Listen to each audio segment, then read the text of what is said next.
Fala pessoal, tudo bem? Sejam muito bem-vindos, meus amigos, a essa nossa revisão. Prazer, meu nome é Bruno Betti, sou professor aqui da Casa de Direito Administrativo, sou procurador do município de Belo Horizonte, ex-procurador do estado de São Paulo. E vou estar aqui com você para nós conversarmos um pouco sobre o direito administrativo. Antes de nós iniciarmos, eu quero me colocar à disposição de você lá no meu Instagram, @BrunoBettiCosta. Para aquilo que você precisar de tirar dúvidas deste nosso encontro, bem como de qualquer outro ponto do direito administrativo. Além disso, sempre posto dicas, atualizações, temas relevantes do direito administrativo que serão essenciais na sua preparação. @BrunoBettiCosta. Muito bem, pessoal, vamos dar início ao nosso encontro e eu quero trazer para você a temática da responsabilidade civil do Estado, perfeito? E num primeiro questionamento, pessoal, pode vir lá para você, na nossa prova, o questionamento se o Estado responde por atos lícitos. E você vai responder para mim que o Estado pode responder por atos ilícitos e lícitos, perfeito? A regra é a responsabilidade do Estado por atos ilícitos, cujo fundamento é o princípio da legalidade. Trata-se de uma ofensa à ordem jurídica. Mas de maneira excepcional, sim, o Estado pode ser responsabilizado por atos lícitos. Atos lícitos que gerem dano anormal, extraordinário e específico, ok? Um ato lícito que gere um dano anormal, extraordinário e específico, cujo fundamento é o princípio da isonomia, é a repartição dos encargos sociais, em que ônus e bônus são partilhados por toda a sociedade. Quer-se evitar a socialização do bônus e a privatização do ônus. Ônus e bônus precisam ser partilhados por toda a sociedade. Um exemplo clássico é uma obra pública que interdita uma avenida, não passam pessoas, não passam carros e os lojistas daquela região vão à falência. Num outro exemplo de um ato lícito de responsabilidade do Estado, uma lei de efeitos concretos que proíbe a circulação de carro numa rua onde tem um posto de gasolina. Trata-se exatamente da responsabilidade do Estado por atos lícitos. Maravilha. Agora, pessoal, sem sombra de dúvida, o ponto alto do estudo da responsabilidade civil do Estado é essa teoria. A teoria do risco administrativo. Perfeito? Pela teoria do risco administrativo prevista no ordenamento jurídico brasileiro desde a Constituição de 46, nós vamos ter as chamadas causas excludentes da responsabilidade. Pela teoria do risco administrativo, nós temos as chamadas causas excludentes de responsabilidade. Nós temos o caso fortuito, a força maior, a culpa exclusiva da vítima e a culpa exclusiva de terceiro. Causas excludentes da responsabilidade que rompem o nexo causal e afastam o dever de indenizar. Ora, estudar a teoria do risco administrativo é, sem sombra de dúvida, relembrarmos o artigo 37, parágrafo 6º da Constituição, que vai nos trazer uma responsabilidade objetiva, mas também nos trará uma responsabilidade subjetiva. Vai trazer uma responsabilidade objetiva para o Estado e para as pessoas jurídicas de direito privado prestadoras de serviço público. E vai trazer uma responsabilidade subjetiva para a figura do agente público, que só responderá, como nós vamos ver daqui a pouco, apenas em ação de regresso.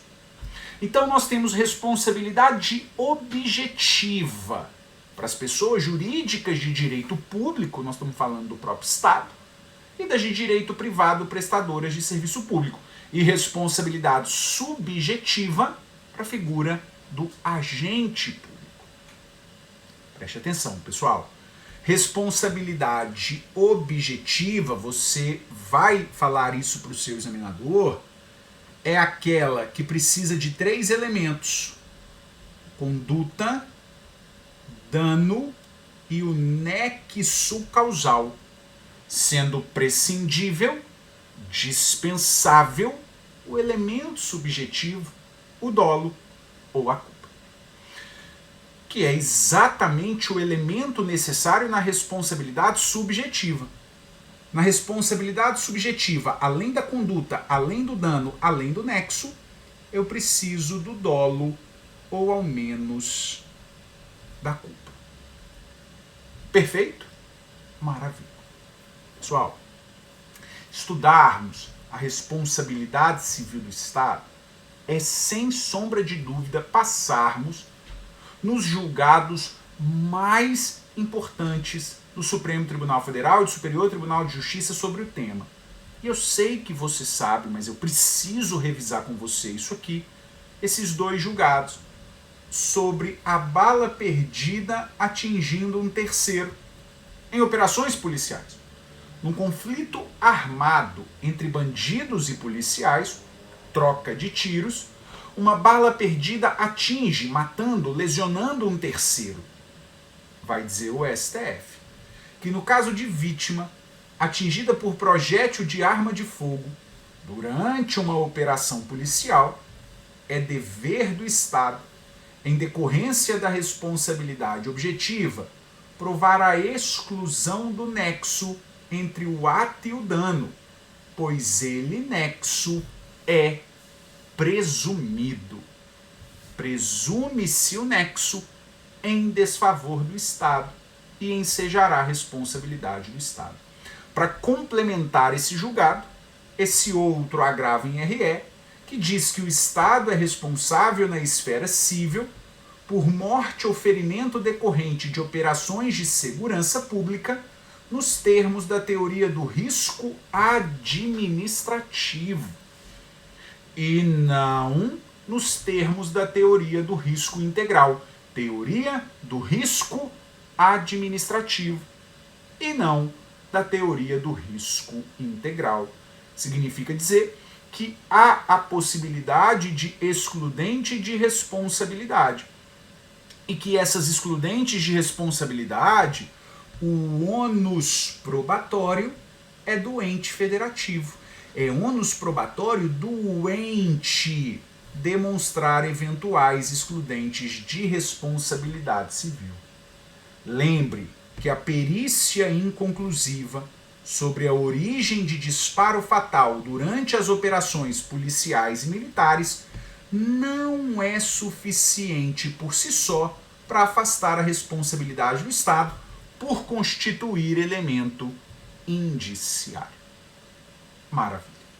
Um outro julgado importantíssimo é o RE 1027633, que diz que, a teor do disposto no artigo 37, parágrafo 6º da Constituição, a ação por danos causados por agente público deve ser ajuizada contra o Estado ou a pessoa jurídica de direito privado prestadora de serviço público, sendo parte ilegítima para a ação o autor do ato, assegurado o direito de regresso contra o responsável nos casos de dolo ou culpa.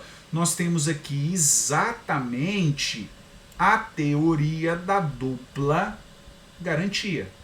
Nós temos exatamente a teoria da dupla garantia, que vai assegurar duas garantias. A garantia para a vítima, de ajuizar a ação contra o Estado ou contra a pessoa jurídica de direito privado prestadora de serviço público, e aí ela não precisa demonstrar o elemento subjetivo, o dolo ou a culpa, que é a parte mais difícil de ser demonstrada, e a garantia para o agente público, que só será responsabilizado em ação de regresso.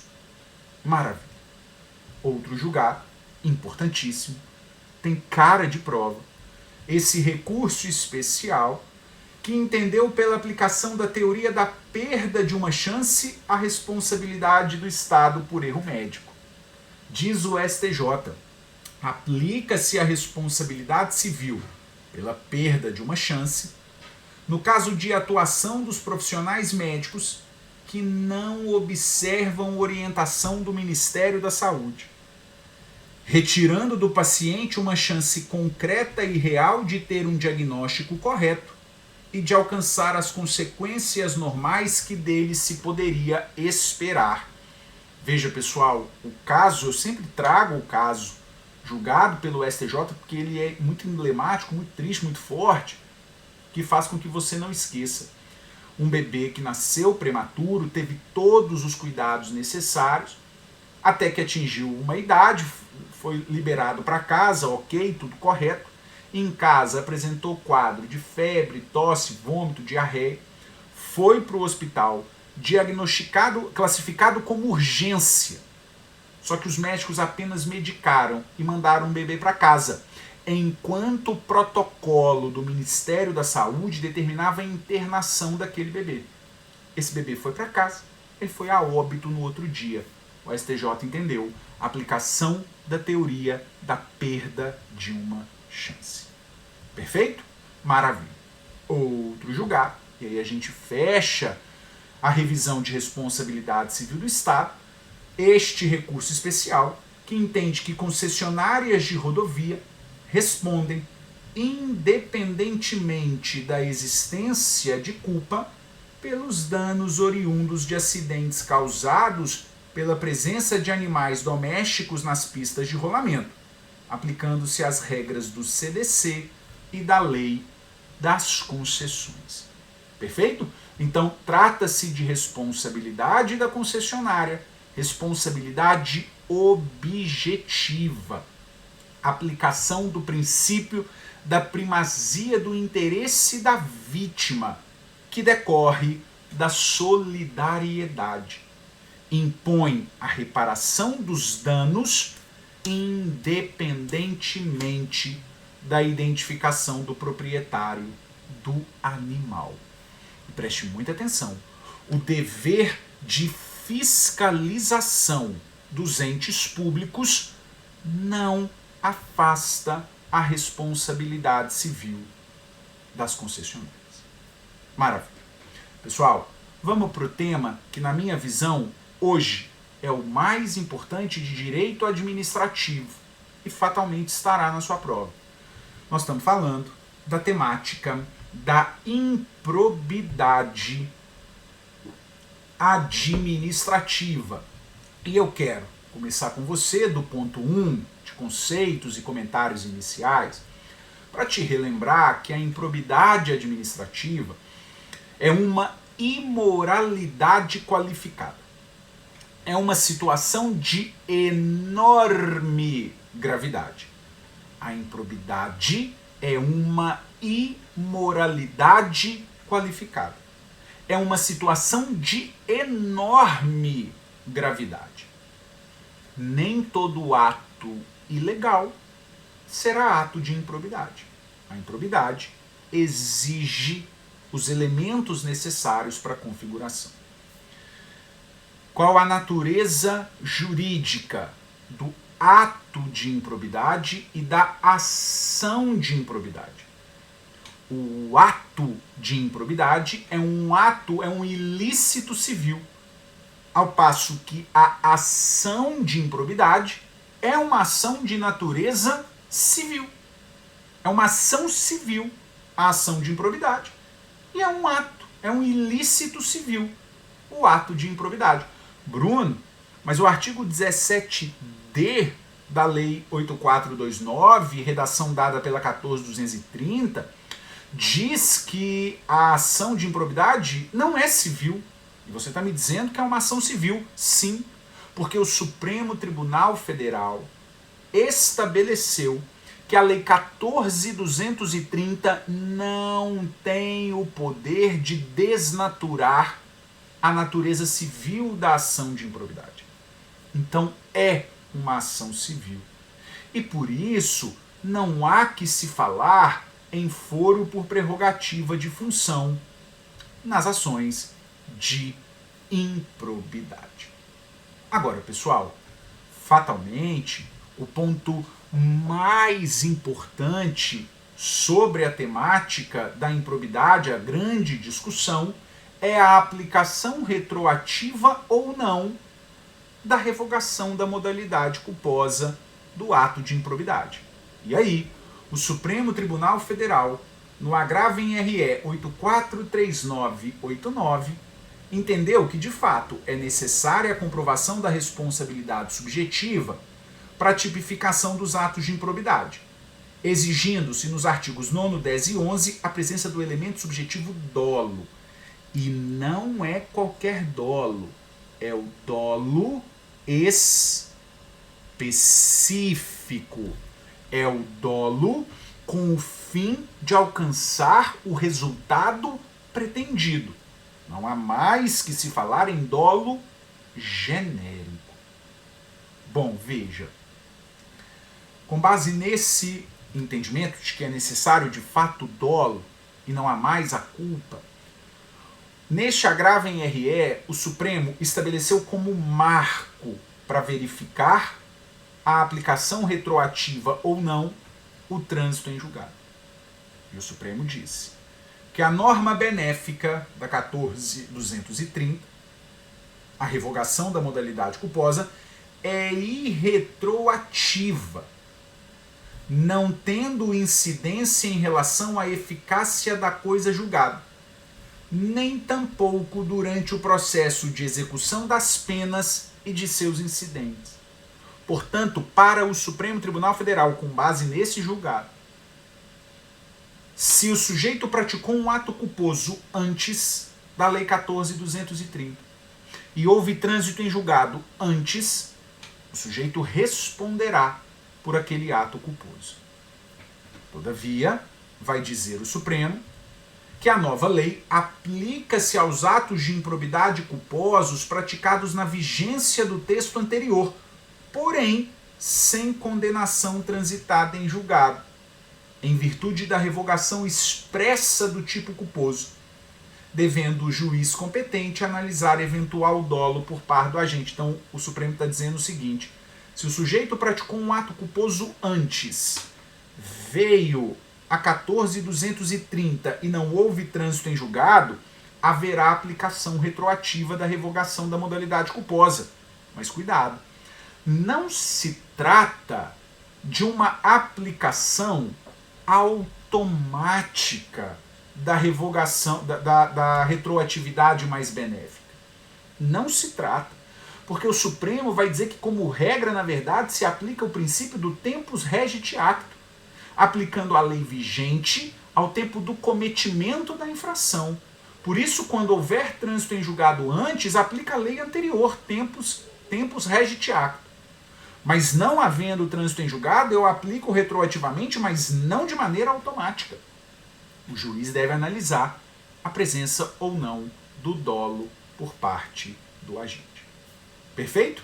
Sobre o regime prescricional, o Supremo disse: o novo regime é irretroativo. Maravilha. Só que cuidado.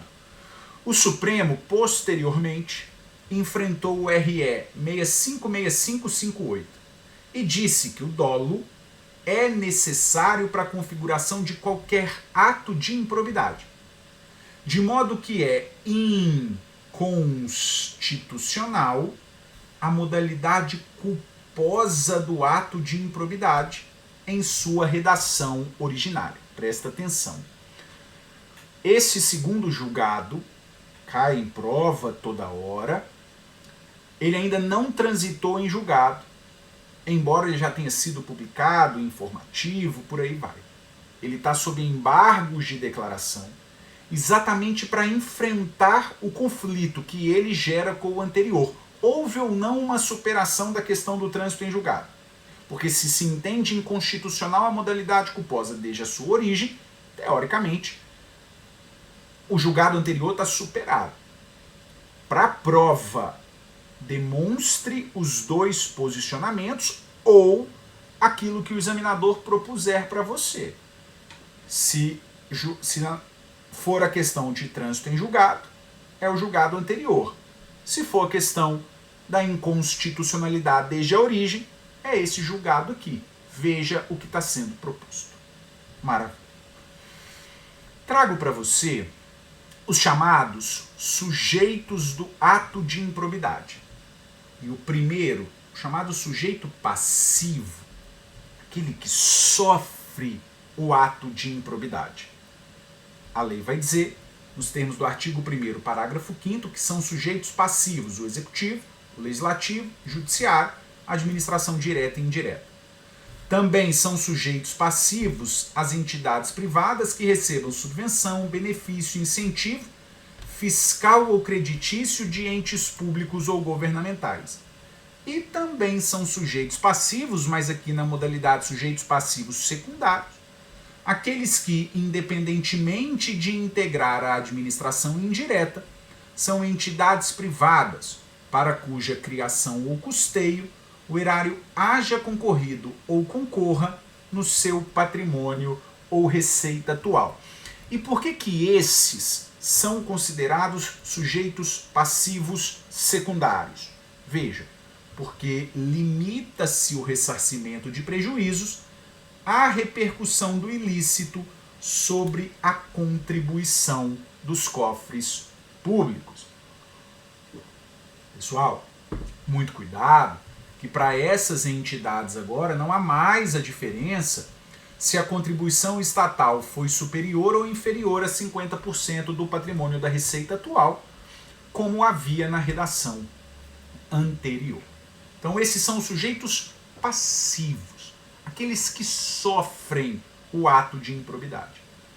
Porque os chamados sujeitos ativos, aqueles que praticam o ato de improbidade, nós vamos ter o agente público, no conceito mais amplo possível, aquele que exerce cargo, mandato, emprego, função em caráter permanente ou temporário, e na literalidade expressa do caput do artigo 2º, a figura do agente político, que na jurisprudência do Supremo a gente excetua apenas o presidente da República, que não responde nos termos da lei de improbidade, o restante todos respondem. Então, um conceito amplíssimo de agente público. Nós temos no parágrafo único, eu coloco aqui particular, mas na verdade é um agente público por equiparação, é o chamado agente público por equiparação, é a pessoa física ou jurídica que celebra com a administração um convênio, um contrato de repasse, contrato de gestão, termo de parceria, de cooperação ou ajuste administrativo equivalente, ou seja, o particular, pessoa física ou jurídica, que celebra algum ajuste com a administração, qualquer que seja. É o chamado agente público por equiparação. E este agente público por equiparação, esta pessoa física ou jurídica que celebra algum ajuste com a administração, poderá responder sozinho por improbidade no polo passivo. Porque o particular, propriamente dito, não pode responder sozinho. Depende simultaneamente da figura do agente público. O particular, propriamente dito, é este do artigo 3º. Aquele que, mesmo não sendo agente público, induza ou concorra dolosamente para a prática do ato de improbidade. Maravilha. Muito cuidado com o parágrafo 1º e 2º do artigo 3º, principalmente com o parágrafo 2º. Rapidamente no parágrafo 1º, os sócios, cotistas, diretores, colaboradores de pessoas jurídicas de direito privado não respondem pelo ato de improbidade a que venha a ser imputada a pessoa jurídica, salvo se comprovadamente houver participação e benefício diretos, hipótese em que responderão nos limites da sua participação. Maravilha! O ato ilícito imputado à pessoa jurídica, a pessoa física da pessoa jurídica não responde, salvo se ela tiver participação ou benefício diretos. Mais importante, parágrafo 2º do artigo 3º. As sanções de improbidade não se aplicarão à pessoa jurídica caso o ato de improbidade seja também sancionado como ato lesivo à administração, nos termos da lei anticorrupção.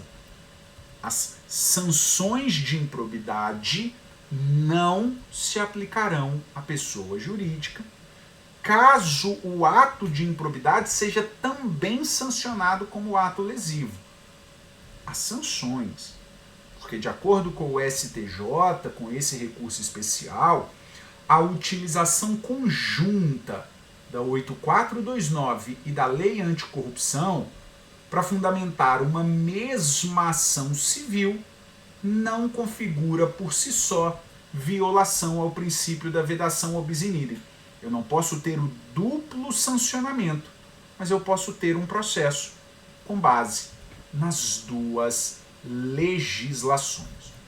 Pessoal, muito cuidado com a tipologia da improbidade administrativa. Cuidado com o artigo 9º, 10 e 11.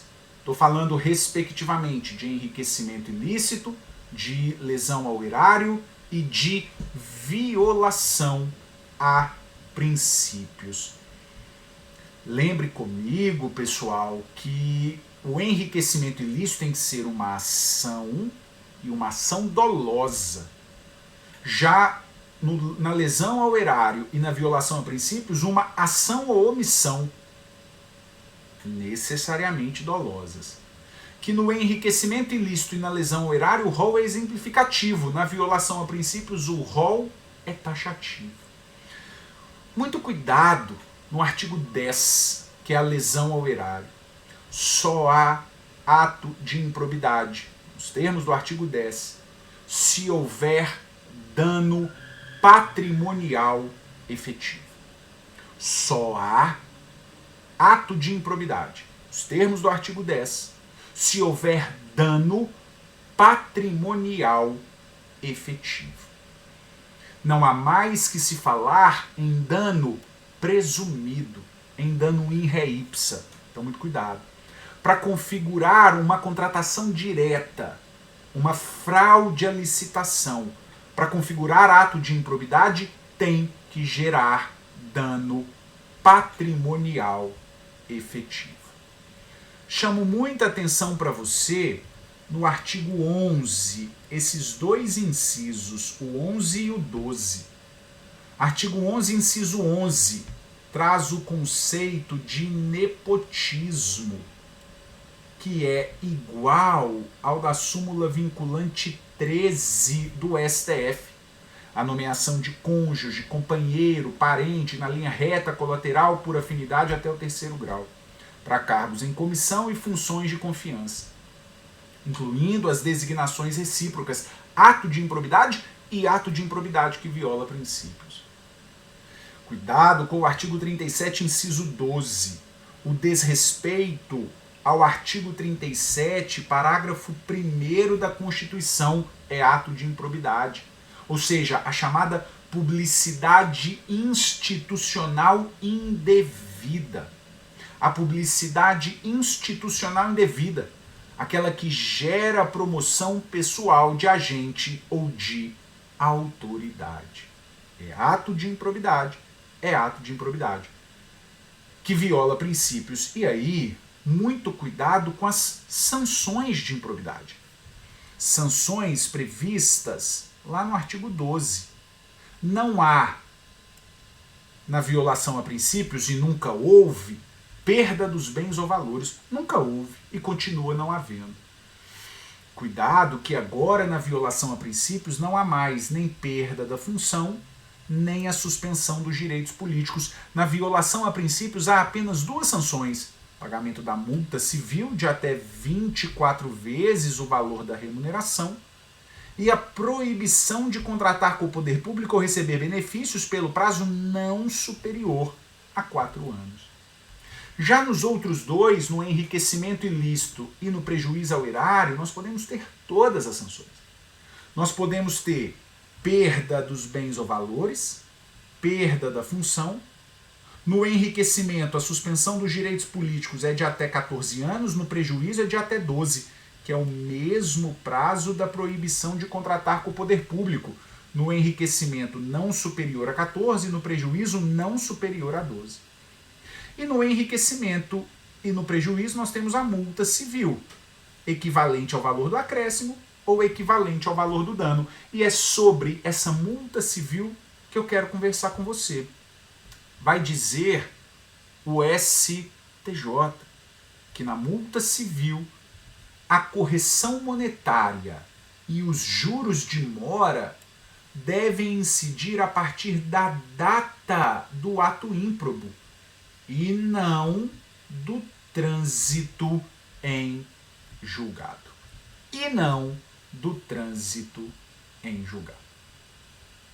Maravilha. Mudamos de tema. Chegamos à temática dos atos administrativos. E eu já quero ir com você que, na minha visão, é o ponto mais importante de ato administrativo. Eu quero te relembrar o ponto da extinção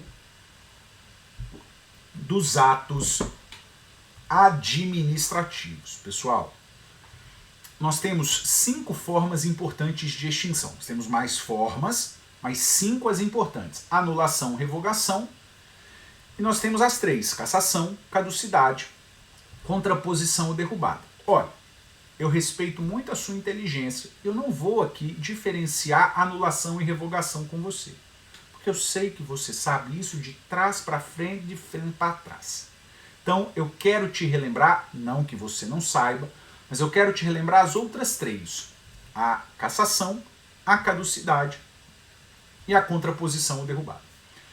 Cassação é a retirada do ato em razão de o destinatário deixar de cumprir algum requisito necessário previsto em lei para a sua prática. O destinatário do ato descumpre requisito previsto em lei necessário para a prática do ato administrativo. É o sujeito que tem uma licença para funcionamento de um tipo de comércio, quando na verdade tem outro comércio. O sujeito tem um alvará para um hotel e na verdade tem ali um motel. Vai haver a cassação. Caducidade é a retirada do ato pela superveniência de uma lei que faz com que o ato anterior com a lei se torne incompatível. Caducidade é a retirada de um ato pela superveniência de uma lei que faz com que o ato anterior com ela se torne incompatível. A doutrina vai dizer que na caducidade há uma ilegalidade superveniente. Há uma ilegalidade superveniente. Contraposição ou derrubada. Atos de efeitos contrários é a retirada de um ato pela superveniência de um outro ato de efeitos contrários. Retirada de um ato pela superveniência de um outro ato de efeitos contrários. a nomeação seguida da exoneração. Me permita te lembrar sobre essa figura aqui, a concessão de aposentadoria. Pessoal, o primeiro ponto é que o ato de concessão de aposentadoria tem natureza jurídica de um ato complexo. Ou seja, eu estou falando de duas manifestações de vontades de dois órgãos para a prática de apenas um único ato. Eu estou falando do ato e da vontade do órgão que você trabalha, mais a vontade do Tribunal de Contas, que é um outro órgão, vontades, manifestações de vontades que se somam e praticam apenas um ato. Qual ato? A concessão de aposentadoria. Então é um ato complexo. De acordo com o Supremo Tribunal Federal, os tribunais de contas têm prazo de 5 anos para apreciar, para fins de registro, a concessão inicial, a legalidade da concessão inicial da aposentadoria. Prazo de 5 anos contado da chegada dos autos ao tribunal.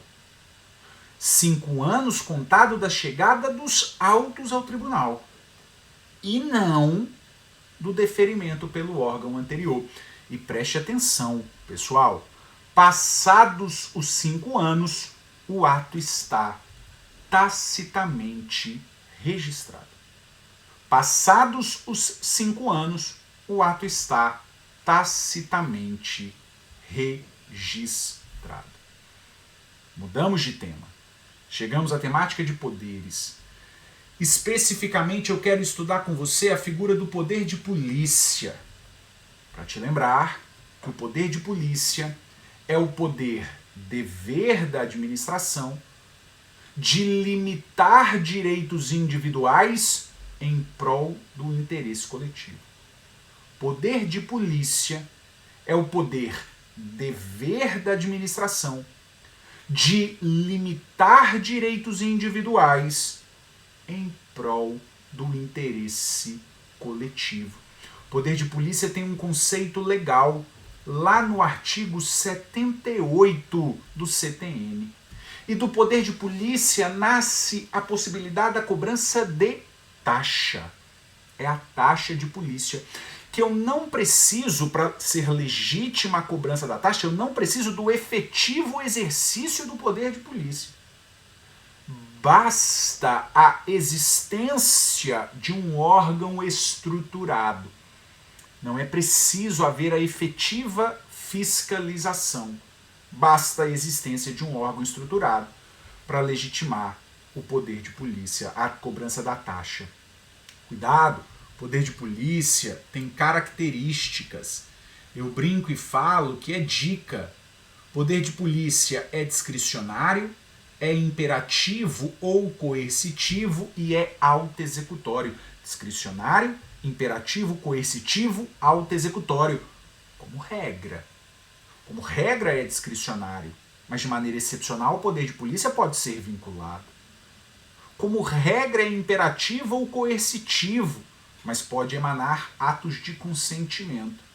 Como regra ele é autoexecutório, mas é possível a edição de atos não autoexecutórios. Muito cuidado com a decisão do Supremo Tribunal Federal no RE 633782, que diz ser constitucional a delegação do poder de polícia por meio de lei a pessoa jurídica de direito privado, integrante da administração indireta, de capital social majoritariamente público, que prestem exclusivamente serviço público de atuação própria do Estado e em regime não concorrencial. O Supremo está possibilitando a delegação do poder de polícia às estatais prestadoras de serviço público. Agora, para essas estatais, não será possível a delegação da ordem de polícia, que é a função legislativa. A função legislativa é absolutamente indelegável. Vamos mudar de tema. Chego com você à figura dos agentes públicos.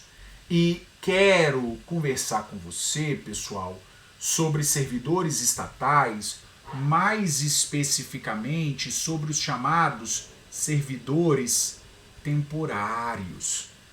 Eu preciso te relembrar que, de acordo com o Supremo Tribunal Federal, servidores temporários não fazem jus, não têm direito ao 13º salário e às férias remuneradas acrescidas de 1/3. Não tem.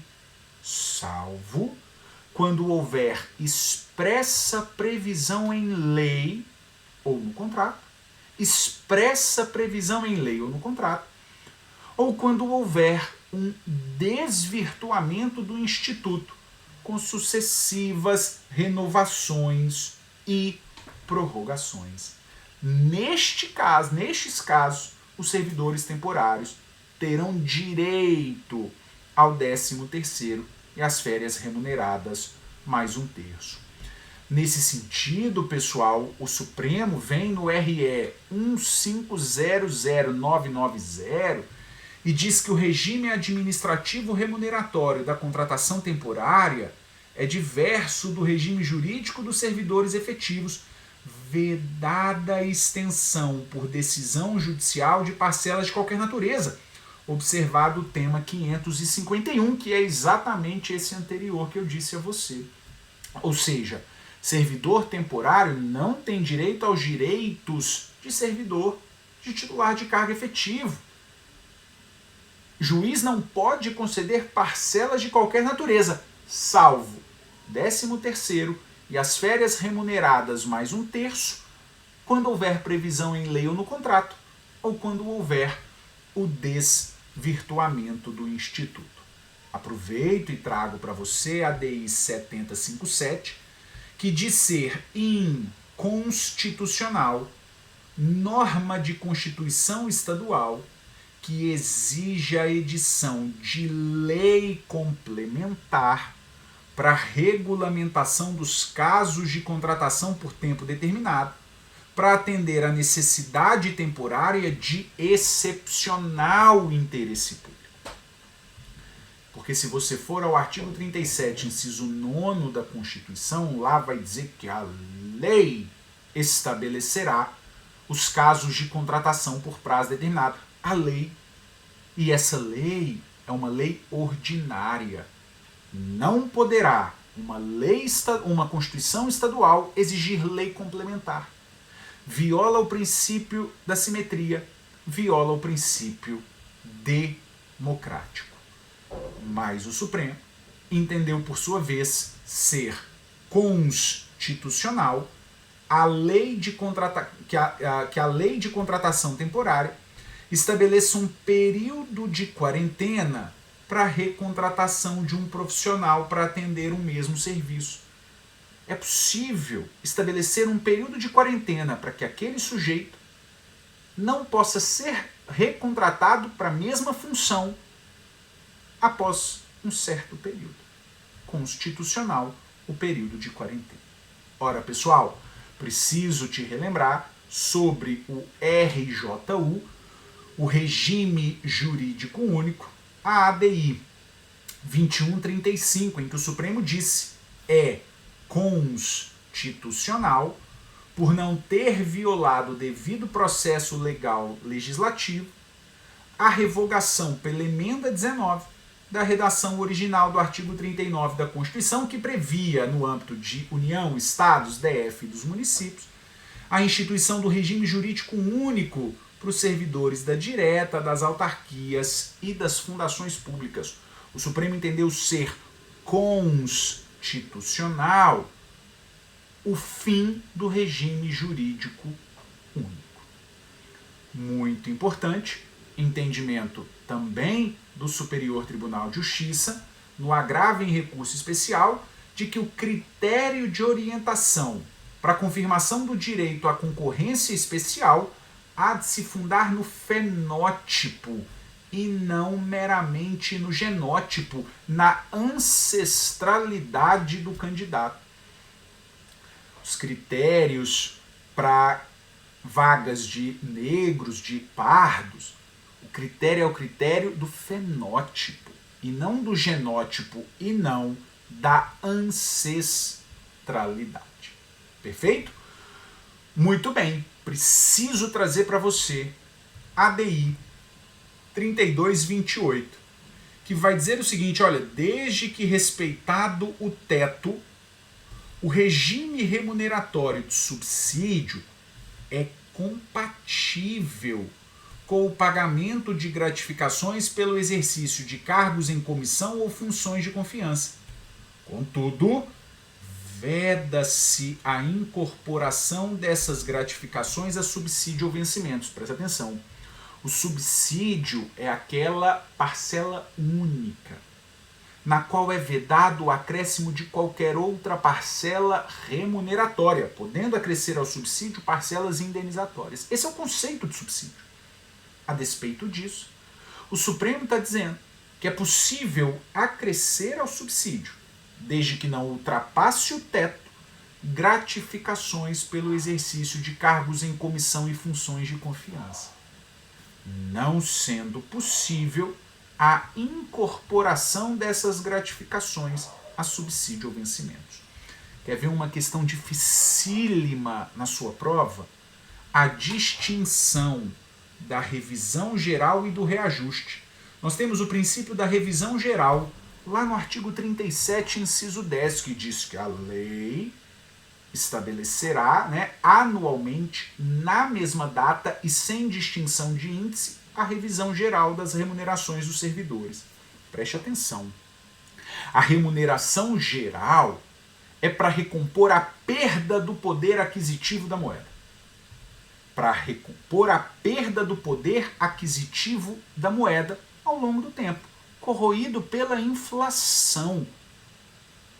A revisão geral não aumenta o poder de compra dos servidores.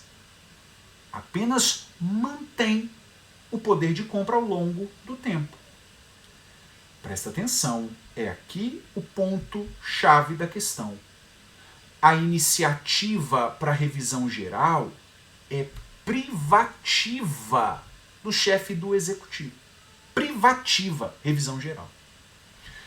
Já o reajuste tem a finalidade de conferir ganho real aos servidores públicos. Aumenta os vencimentos além do valor necessário para recompor a perda.